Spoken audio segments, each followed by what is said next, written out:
পৃথিবীতে সেরা শব্দ মা। মায়ের সাথে কখনো কারো তুলনা হয় না। পাহাড় সমান ব্যথা বুকের মধ্যে চাপা দিয়ে হাসি মুখে মা আমাকে কোলে তুলে নিয়েছেন। আমি যখন মায়ের গর্ভে আসি, প্রথম 4 ও 5 মাস আস্তে আস্তে বড় হতে থাকি। তখন মা কোনো খাবার খেতে পারত না। রাত দিন সবসময় কষ্ট পেত। অসহ্য যন্ত্রণা ধারণ করেও মা কোনোদিন শব্দটিও উচ্চারণ করেনি। পরে 4 মাস যখন বড় হতে থাকি, তখন মায়ের পেটে আস্তে আস্তে নড়াচড়া করতে থাকি। কোনো কোনো সময় মায়ের পেটে লাথি মারার কারণে মা দাঁড়ানো অবস্থা থেকে বসে পড়ত। ব্যথা সহ্য করতে না পেরে বিছানায় শুয়ে এপিট করত। 10 মাস পর যখন এই পৃথিবীতে আসার সময় হয়, তখন শুরু হয় মায়ের সীমাহীন কষ্ট আর ব্যথা। একজন মানুষের নির্ধারিত আছে সে কতটুকু ব্যথা সহ্য করতে পারবে।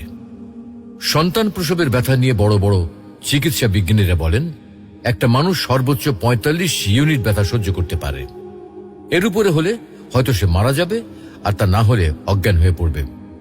যখন মা আমাকে প্রসব করে তখন তার ব্যথা হয় 60 ইউনিটের মতো, যা আমাদের দেহের 206টি হাড়ের মধ্যে 20টি হাড় একসাথে ভেঙে গেলে যে ব্যথা অনুভূত হয়। এতটুকু ব্যথা সহ্য করে মা আমাদেরকে এই পৃথিবীতে আলোর মুখ দেখান। মায়ের ঋণ কিভাবে শোধ করব আমি?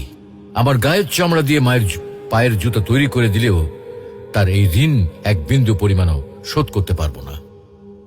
তো আসুন আজ আমরা সবাই আমাদের মাকে অন্তত একবার বলি, মা আমি তোমাকে বড্ড ভালোবাসি।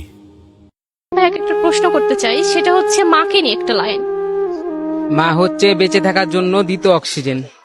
ওই চাঁদের টিপে মন